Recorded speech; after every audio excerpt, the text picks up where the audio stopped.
Welcome to Rich Conversations. Today we'll meet with lifelong Chicagoan Emily Zinchuk. We recorded this in the lovely Roscoe Village, and you can follow Emily at emily.zin. Let's begin.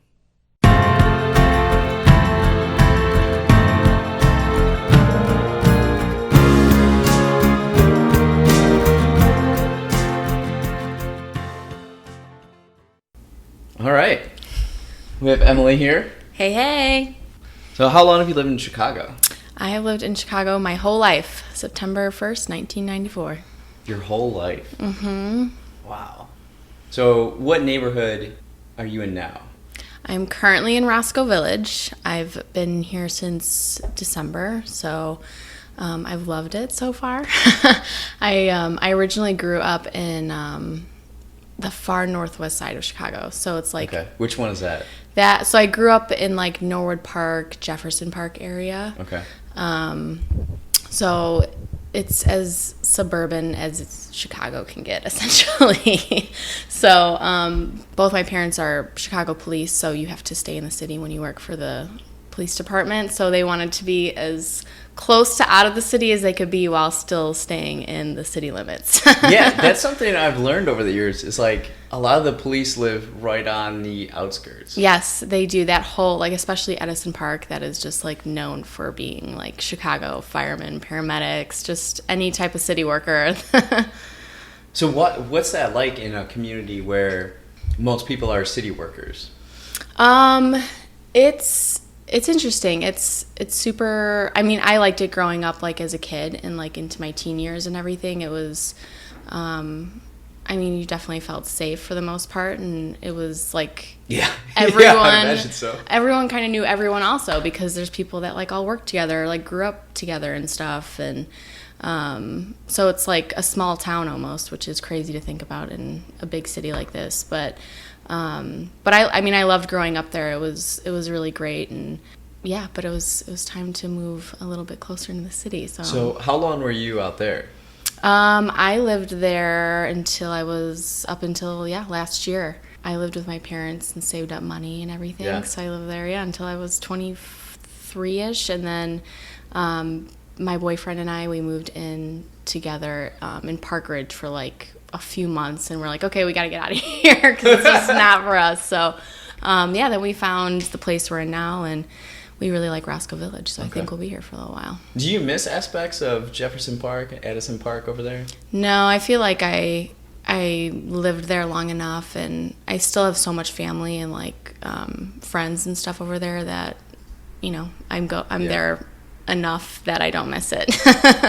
Does it feel like it still feels part of the city, I'd imagine, right? Yeah, but it does. Takes a long while. Yeah, it's it definitely feels like still part of the city. I mean, you still have all the same aspects. You still have like the public transportation and everything like that. And it's funny, like I remember getting picked up from like Lyft and Uber rides to go out, you know, for the night, and like, you know, my Lyft or Uber driver will be like, I didn't even know this part of the city like existed. Like, this is still Chicago. I'm like, yes, it still is. Yeah. So it just goes to show you how big like the city really is. Truly. Yeah. Yeah. So now you're in Roscoe Village. Mm-hmm. If you had an open Saturday, how would you choose to spend it? So honestly, I love sleeping. I'd probably be sleeping a lot of the day, and then maybe have some people over at night, just like close friends. I don't feel like I'm too exciting in that aspect, just because I feel like I'm such a native here that like I've, you know, all the touristy like bar scene, all that kind of stuff is just like over my head because I'm just so used to it. So but I still like the idea that I get to be a tourist in my own city, you know, every now and then. I think that's a really fun aspect. Are there any touristy things you haven't done yet?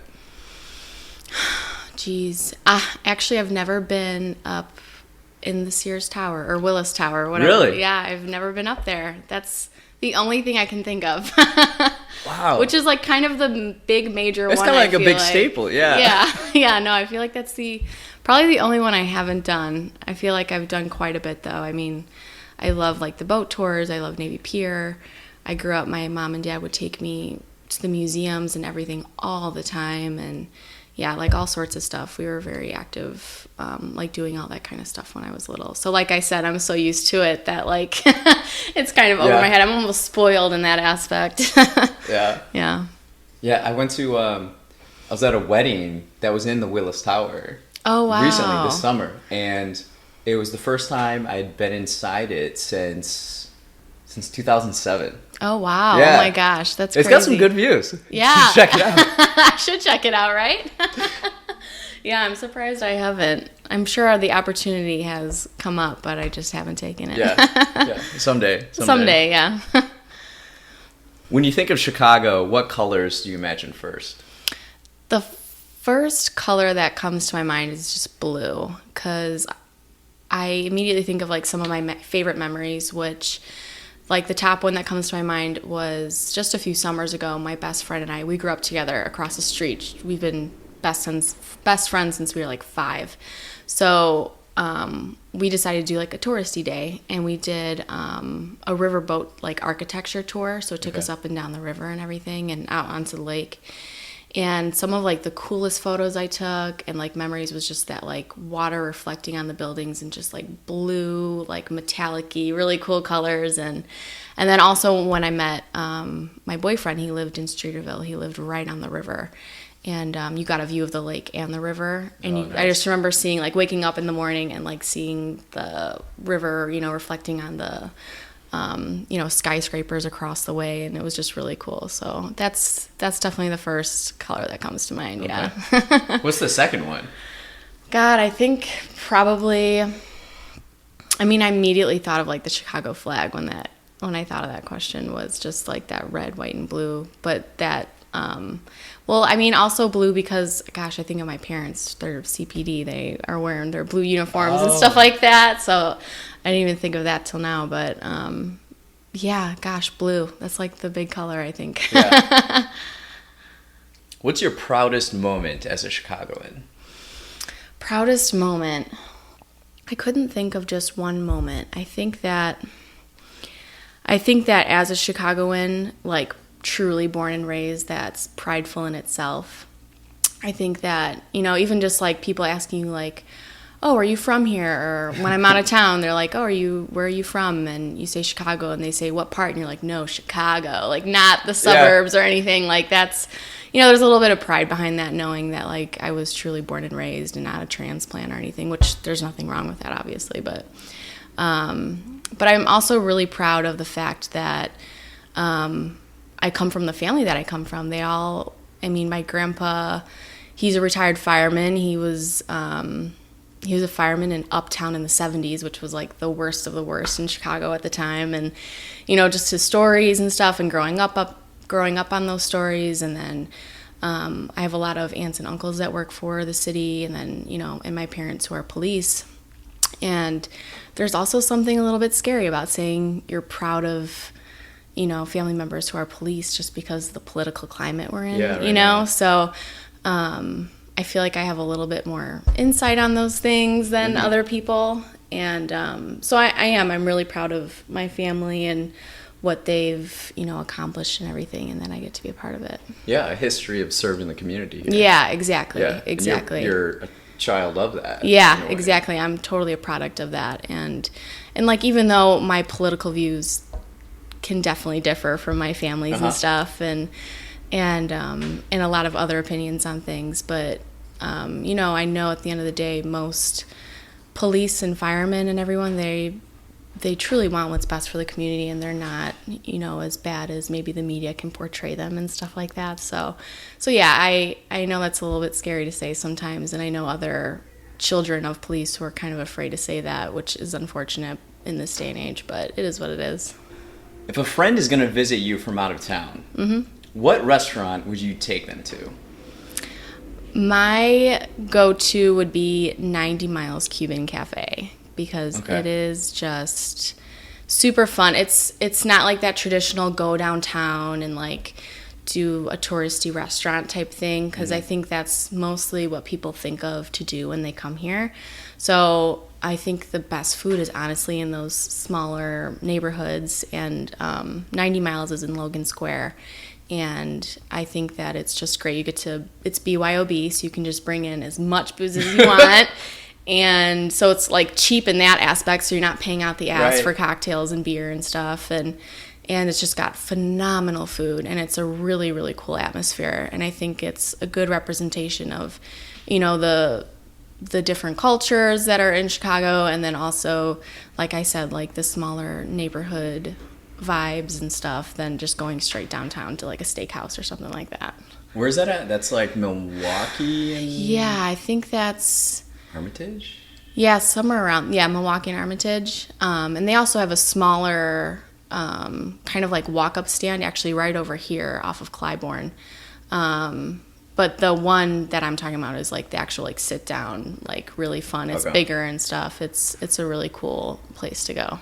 So in the summer, it's going to be super busy right now, right? Oh my gosh, yeah. Especially because, they have like it looks really small from the outside, but it's actually attached to like the house next door.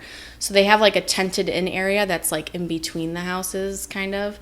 And, it gets like super crowded. We did my birthday there last year, and we had to make a reservation and everything, but it was so crowded. Because then they have like these different waiting areas for when you're waiting for your table, and it's very like, sit down around the fire and like start drinking your booze that you brought, and it's a really fun time, that's for sure. And then you get to go to like all the bars that are nearby. Yeah. So yeah. What's it like in the winter then?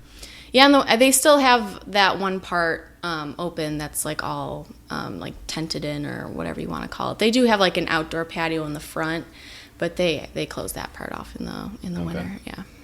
So a friend comes into town, you're gonna show them that area, and then they can go out afterwards. Yeah, go bar hopping a little bit. Yeah. Okay, nice. What's your hidden gem in Chicago? Hidden gem.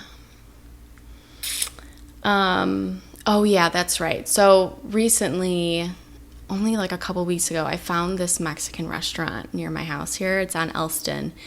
And I'm totally blanking on the name of it, and I even tried to Google it, but it is so small that I can't even find it on Google. Whoa. It is this little shack. It's like bright yellow. You won't miss it if you're driving down Elston right before Belmont. And it is like the best Mexican food I've had. And please keep in mind, I grew up like walking to Mexican restaurants my whole childhood. Like that was like my main source of food and nutrients was Mexican food. I love Mexican food. I just got back from Austin, Texas this weekend. I had all the yummy Mexican food down there, but I'm telling you, nothing compares to this place. It's just this little grandma in the back, and she's just cooking everything from scratch, and it's so good. Even though I only discovered it a couple weeks ago, I probably had it like 3 times. Nice. Yeah, it's super good. So that's my new little hidden gem. So it's Elston and... It's before Belmont. Okay. Yeah, I can't think of it's a side street. I can't think of the side street name, but it's like this bright yellow, and I think it might have like a red roof or something like that, but it's real good. Do you ever find, because you've lived here your whole life, do you ever find that you know the layout of the city, and you like, when you're thinking of a place or you went to a place, you just know where it is just by like not having to know the street names, but just like, yeah, the kind of like your surroundings. Yeah, that's kind of, I'm definitely more of a person that's gonna remember like landmarks over street names. And yes, I've lived here my whole life, and I still get screwed up. Like, people can talk all day long about the grid system, but you're still gonna get screwed up and forget stuff. I'm always doing that. So, and it's crazy. Like, my mom, because she would patrol the streets and stuff like that. She knows the city so well. I used to be able to just give her like the exact address of where I'm going, and she can give me turn by turn directions on how to get there. Like, she knows everywhere in the city, and I'm like, God, I wish I had that knowledge. What sound do you most affiliate with Chicago?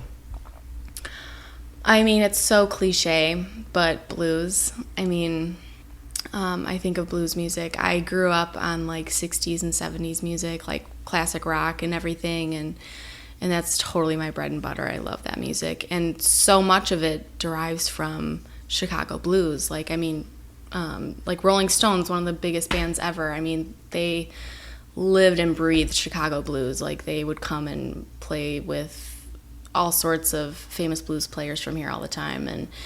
And God, if it was up to me, I would time travel back to like the mid-'60s and just immerse myself in the Chicago blues scene, and just to see it, like all of that in its heyday. That would be a total dream for me, because it is such a big part of Chicago, is the Chicago blues. Yeah, it's cool just knowing that like big names would come to Chicago just to like play with these local guys who just like would, you know, go to dive bars and play. And you've got like Mick Jagger showing up and be like, yo, I want to play with you and learn your music and everything and make it famous. And that's a story I heard of, like, when the Stones come to town, they go to Kingston Mines afterwards. And then they go to Kingston Mines, and then also B.B. King's bar. They'll just like, they won't tell anyone. They'll just show up and start playing. And they used to do that a lot more, obviously, than they do now. But and it's cool. You get to like, I once watched a documentary, and B.B. King was talking about, you know, they asked him the question, do you think, like, are you upset that, you know, a lot of these big artists stole your songs and stuff like that? And he was like, no, like, this is so awesome that they did that and like made it famous and gave us, it's not like they didn't give us credit for it. Like, they, you know, made it world renowned, and like we got to like see our music become so big and famous, and, you know, a dream we never would have thought of. And it's really cool to like be a part of that. So I like that. It's like, it's a community. It's not like, you know, oh, you stole this from me and stuff like that. And I like that. I like that Chicago blues is such a base for a lot of really, really good music. I just saw the Stones at Soldier Field this summer. I'm so jealous. I couldn't go. I was out of town. I'm so jealous. I'm a big Beatles guy. So, so the Stones, they're always like kind of on my radar, but I don't listen to them like I do the Beatles. And so I didn't really have much expectation. Like, I know everybody says they're good and whatever. Right. But I go there, and I was pretty blown away. Like, Mick Jagger moved how I thought Mick Jagger moved. And He's they're like old this as hell. old. Yeah. And like Keith Richards, he didn't look too good, but but if the camera zoomed in on his fingers playing the guitar, it's like, oh yeah, it's insane. It's part, like, the guitar to him is just like another like body limb. Like, he doesn't, and God, I'm surprised that man is even still alive, what he put himself through. But yeah, it is incredible that they are still not only just as famous, but like can perform that the way, that the caliber that they do, considering they're like as old as they are. And I'm really glad that you got to experience that, because I do feel that, like, I know I have a couple of friends who, you know, love classic rock too, and like I'm a big Beatles fan as well, but they're, you know, into all of that. But then they like kind of talk smack about Rolling Stones, and I'm like, whoa. So yeah, I think Rolling Stones is definitely a band you need to dive into a little bit. Definitely listen to some of their older, like 1968, 1969 records. Just listen to them all the way through. Yeah, they're really good. What's a common scene you see in your daily interaction with the city? I can't think of a scene per se, but the first thing I think of is food. Is just all the different types of food that Chicago has. And I grew up with really, really good cooks, and that was really great. But also because my family's so involved with the city, they know all the hot spots and where like all the hidden gems are for food, and like where the best, you know, Italian beef is, and where the best hot dog or whatever it may be. And it's turned me into quite the foodie. That's probably my downfall, is how much money I spend on eating out. So I think on a daily basis, the thing I interact with the most with this city is like food. I mean, I'm always down to try a new place and all that kind of stuff. So do you have like specific go-tos of, I'm gonna get roast beef, I'm gonna go here, I'm gonna get pizza, I'm gonna go here? Like, is it? Yeah, I mean, I definitely have. I usually have good recommendations, and my family, they're the people to ask. Like, my one uncle specifically, he works for the water department, and he's worked all over the city.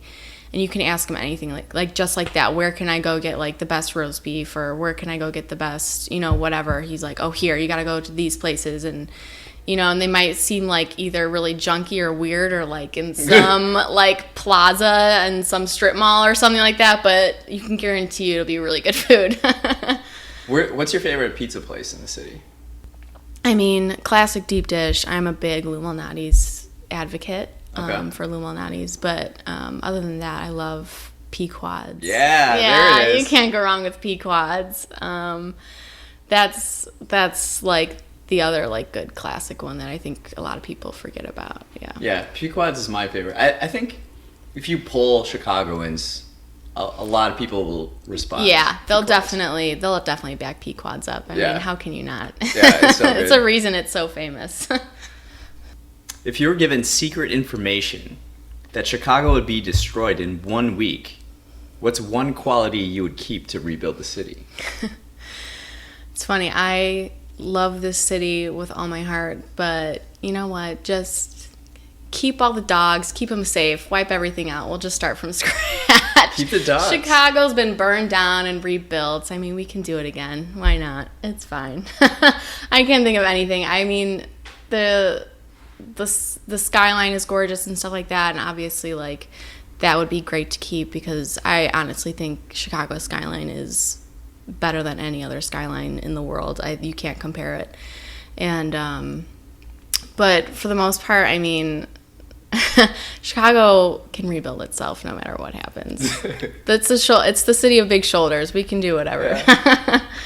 Yeah. Where's your favorite spot to view the skyline? I mean, you can't go wrong with a view from the lake, but other than that, like out on a boat, I mean, you can't go wrong with that. But other than that, where was I recently? I saw a really pretty skyline shot. Oh, I was up on so like right at this when you're getting off LSD at Michigan, you've got the 900 shops. It's this big mall right there.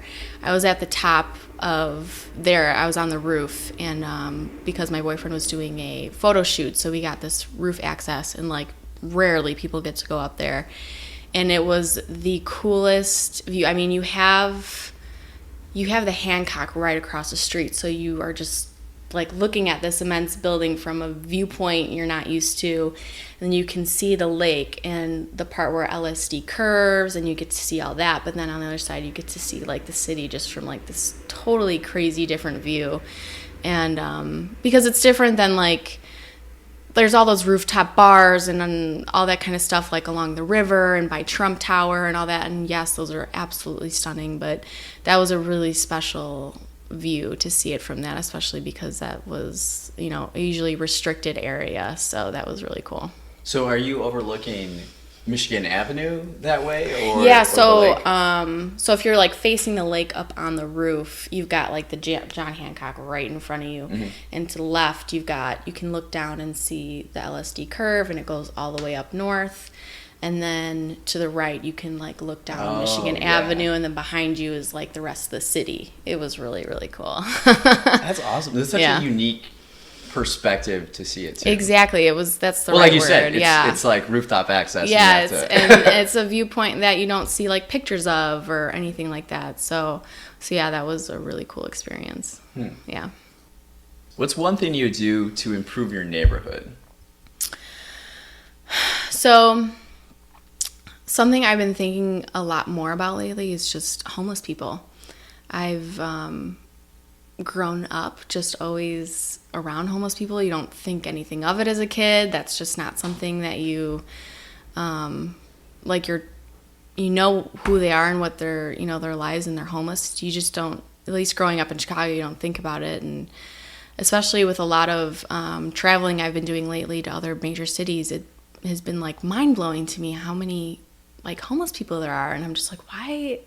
I mean, obviously it's like something that people try to like help and do, and you've got homeless shelters and everything, but I wish there was just like a cut and dry like fix for that, because it's really unfortunate. And it's been something I've been like noticing a little bit more, and taking my shields down, I guess, about that. And then just the politics. I mean, Chicago is one of the most corrupt cities in the world. I mean, it's got all sorts of issues going on and stuff like that. So I mean, if we could just like wipe out like everyone in office right now and just like replace them, that would be that would be Isn't ideal. that what we just did? God, yeah, but it's still no, but it's still so like political. I mean, it's not to refer to my family again, but like having that insight on like, you know, how shit is really run behind closed doors is pretty like, ugh, it makes me sick to my stomach. But I mean, I love this city, and you know, there's obviously only so much you can do, but I wish that there was a better way to run the politics, that's for sure. Yeah, I think it's interesting when, you know, we have Mayor Lightfoot going in, and people are really excited and they're expecting change, but I think they're also forgetting the like behind the scenes and how like politics in Chicago works, and how like slow moving it can be, and how it is. It's very slow moving, and you're always going to have people backlashing the mayor, whether it's more right-sided or left-sided. It's always going to be a big struggle, and it's slow moving because everyone's got opinions, right? So it's unfortunate, and I wish things were like you can, you know, put things on a fast track and stuff, but it is what it is. I think this city's done pretty well for considering everything it's been handed, you know. So you should check out my book that I wrote. Oh my gosh, I didn't know you read a book. Yeah. Okay. So I was like you, and you know, I would see homeless people all the time on the streets and at intersections, and you know, you kind of get this like extreme views of homelessness. There's like, oh, we need to help these people, like, you know, we have to really do the best we can, and then the other side's like, oh, these people, you know, they should get their own jobs or whatever. Yeah, and, right. well, like, what's the in between? That's what I was interested in, and like, how does it feel to live homeless? Yeah. So I voluntarily lived homeless in Chicago for 4 months. Oh my God, no way. Because I had those same questions as you did. Yeah. And I just wanted to learn and better understand it. Yeah. Oh my God. First of all, props to you. That is like you went to the extreme, and like props to you. That is awesome. Oh my God. That's you got to really pursue cool. your curiosity, you know? Yeah. So this book, so the memoir was published last fall. It's called Homeless But Human. Okay. So I stayed at this place in East Garfield Park. Okay. So the book focuses on the 2 months I spent there. Gotcha. And so I was in a program up off the Wilson Red Line stop in this like alleyway. And so they would have community resources there, but they didn't have overnight housing for men and women, so they would have contracts with overnight shelters. And there was this one shelter up in Uptown, and have like 60 beds, and if you showed up every day, you would get the same bed and blankets. But if you missed a day, you got placed on this overflow list. And so then that was like their sister shelter, and there would usually be about like 7 to 14 guys that would go over there. And so that's where I went every day. So the book focuses during the time of those 2 months. Yeah. Oh my gosh. And the people I met, and following kind of their stories and what was going on in the shelter. Yeah. And it's not black and white, you know? It's Right. very gray. And It's like homelessness is affected by so many different other issues. So like solving homelessness, you have to solve gang violence, domestic abuse, job loss, mental illness, family issues. Yeah, like right. all these different It's things. a huge, it's not just one Yeah. topic. It's a big blanket of things, yeah. Yeah, and so what's interesting though is that in the shelter, it's just like a lot of times I think people view homelessness as like these other people. Yeah. These other people on the streets. Oh, you know, it's like this. It is like its own community in a way. Right. But when people are interacting with each other in the shelter, it's just like just other people. Yeah, right. And it's really fascinating how when people are at like the same level where they have essentially nothing, like the human spirit is there, and like it doesn't matter what clothes you're wearing, how your hair looks, how much money you have. Right. It's all about how you treat each other. And your character is the most important thing. Yeah.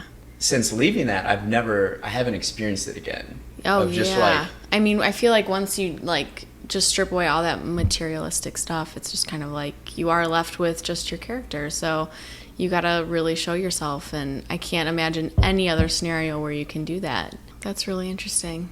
like if I were to answer this, like my most proudest moment in Chicago, it would be the sense that it's really strange that a lot of these people have been neglected by the city or by like politics or the system and whatever. But there was never any like hostility or anger, nothing like that. It was just love for the city. Interesting. And while everybody was homeless in that sense where they didn't have permanent housing, they weren't homeless like existentially. Yeah. Chicago was their home. Right. And they were so prideful Wow. of Chicago. It was crazy. I was at this one shelter in the South Loop, and it was Thanksgiving. And like Benny the Bull is coming around, and like this time the Bulls were coming off. They were in the Eastern Conference Finals, and like Coach Thibodeau was there, and everybody's just like, all about the Bulls in Chicago, and just like that. The way people talked, it was so. That's so not what I would expect. That's really interesting to hear that there's just like no hostility towards that, because there's frustration for sure. I'm sure there's frustration, but I think that like as an outsider I would have expected at least some form of like bitterness or hostility or something. So that's really interesting to hear that. I didn't really experience. It's like other people fighting for this community and portraying it in a different way than it actually is. Yeah. Wow. Interesting. Yeah. Yeah. Oh, that's really cool. But yeah, that was super interesting to learn. Yeah. So what was like the tipping point for you, or what was like the final nail in the coffin that made you decide to go do that? You mean like the decision to do it? Yeah. Mm-hmm. So I decided I was going to do it when I was 21. Okay. And so it was a year before, so it was right before my senior year of college. Okay. And I was just like super curious, and I thought doing something like this would be more beneficial to me as a person and as growing and learning than any entry-level job could provide, or a graduate program or anything like that. I think there's few times in life where nowadays everything is just like all set up and prescribed, right, and the steps you have to take and the milestones you have to hit. And it's like I kind of wanted to find out what I was made of. Yeah. Like, right. Can I just like drop everything and then go into like unfamiliar territory with different cultures and different experiences and just like figure it out? Yeah. Wow. You know? That's definitely one way to do it, for sure. I would think that's a great way to like really, because it's totally an age where you're trying to figure out yourself and stuff like that. And I think that is a very like cool concept when you explain it like that, to be able to know that you can go do something like that to the extreme without taking those milestone steps that like you're kind of supposed to be doing. Like you're supposed to finish college and get your like starter job and move up in your career and find someone to marry and all that. So I think that's really cool that you kind of took that step and was just like, I'm gonna veer to the right here and try this out. If you don't challenge your perspective, then we all start thinking the same and doing the same things, and then when we have to solve problems, we're not having a diverse variety of everyone's just yes men and like all saying the same thing. Yeah, so I did when I was 22, and what's interesting is I decided I was going to do it, and then a year passed. It was just like building up a mindset, strengthening it, and getting excited for it. It was like, I can't believe that I'm gonna like learn so much. I mean, that is such a way to like immerse yourself into different cultures and everything, like you said. Yeah, that's really cool. Yeah, that's awesome. But getting back to topic here. Yeah. When people learn you're from Chicago, how do they respond and how do you react? Usually it's a positive response. I usually get some type of remark about my accent or something like that, and which I usually, I mean, I don't hear an accent. My family, like my grandpa, the one I mentioned, like he has got the most textbook Chicago accent. Like when he's telling a story, he's like, yeah, so I says to the guy, I says, if you ever come around here again, like he's just like so Chicago, and he says like Chicago, and like he's just, but he doesn't think anything of it. And then like, same with like my mom, like we'll be out to order dinner and we're like getting like a pizza or something like that. She's like, yeah, we'll have 2 sausages. And we're like, oh mom, really? Sausages? Really? So I feel like even when I was just in Austin this past weekend, my best friend and I, she's also, born and raised Chicago, we were, always asked like, oh, are you guys visiting? Are you from here? We're like, oh yeah, we're from Chicago. And they're like, always saying something about our accent. They're like, oh yeah, I could hear it now. I'm like, okay. I don't hear it too much, but maybe that's because I also have it too. Yeah, right. You've been here probably like long enough and can hear it, or probably don't hear it. But even my boyfriend, when I first started dating him, he grew up majority of his life in like northern suburbs, like Naperville, Aurora, and stuff. And God, the first like few months, he would always like make remarks about my accent. I'm like, will you just shut up? I do not have an accent. Yeah, but I feel like I hear it. How do you say Chicago? Chicago. I mean, yeah, there's a little bit of it. Yeah, I mean, it's very subtle, and it also depends on my environment. I'm sure it comes out more when I'm like around my family and stuff. Oh, yeah.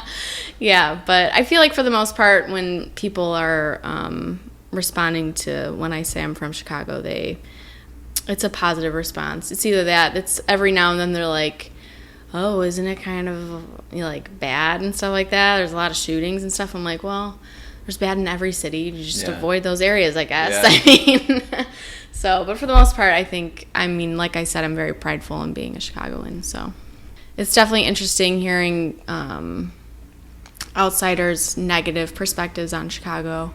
I remember when I went to community college out in the suburbs, and I was in this speech class, and the one girl stood up and was talking about, she was from, I think she was from Pakistan, and she was telling us the story of when she told her family that she was going to move to Chicago and go to school, and like half of her family just like broke down and were crying, and they're like, you're gonna die if you go over there, and like all this stuff.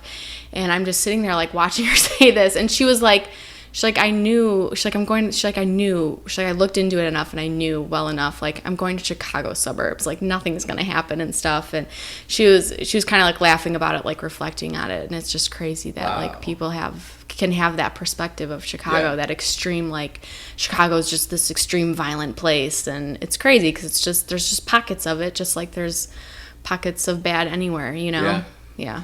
When you feel overwhelmed or need a mental escape, but you can't leave the city, where do you go to clear your mind? Well, I'm definitely a little bit more of a homebody. So, I mean, my home is always going to be my sanctuary. But if I really want to, like, kind of get away from things, it's nice having my family close. I mean, I love going to see my mom or my grandparents and just hanging out their house because I'm just as comfortable there as I am here. But that's, I mean, like I said, it's almost like suburbia out there. So it's, it's as much as I can get away from the city as possible. Plus my grandparents have like a 20-something by 40-something foot pool, and I can just like lounge by the pool all day and just kind of forget about the city for a little bit. Yeah. Yeah. Pool. Mm-hmm. Nice. Within the past 5 years of living here, what personal realization has improved your outlook on life the most? Yeah, a lot has changed since I was 20 years old.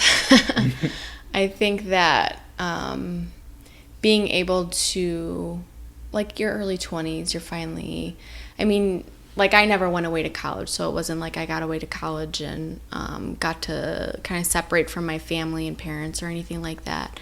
So instead I did that like in my early 20s, and even though I still technically lived with my family, I really took it upon myself to kind of broaden my horizons and get out of, suburbia Northwest Chicago.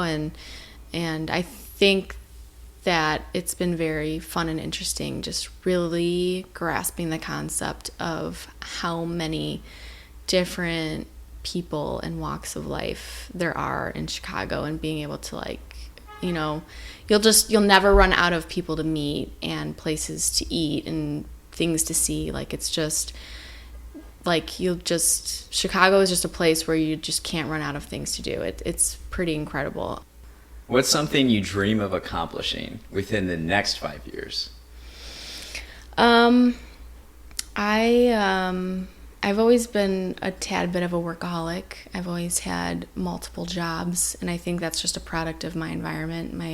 All my family are very hard workers, and have always, it's just always been drilled into me, like, work very hard and you know, be self-sustaining, make money, and don't rely on anyone. Like, so I've always just had that drilled into me, and as much as I've learned from that, and like for instance, when I was in community college, I was going to school and I had 3 jobs at the time, and then I brought it down to 2 jobs and 1 job, and I've slowly made my way up back to 3 jobs currently. Almost 4, but I ended up quitting the one place because it was just not necessary to have 4 jobs just to say you have 4 jobs. So I'm at 3 now. But I think what I really want in the next 5 years, I mean, at the end of the day, I'm very family oriented, and I would love to just have, you know, a husband and kids. I mean, that's what I really want at the end of the day. And I think that's what would kind of slow me down a bit and stuff. And I do like the fast paced, and I am proud of my work and all the wonderful things I've learned from it. But really, at the end of the day, I just want to like curl up on the couch with my family and watch movies. Yeah, that's really my dream. Nice. Yeah, so. Yeah. Awesome. I think that would be like the main thing over the next 5 years, is kind of working towards that. Awesome. Yeah. Mm-hmm. Cool. Well, Emily, thanks for sitting down with me today. Appreciate it. Thank you for having me. Thanks for listening to Rich Conversations. Again, you can follow Emily at emily.zin. Have a fantastic day.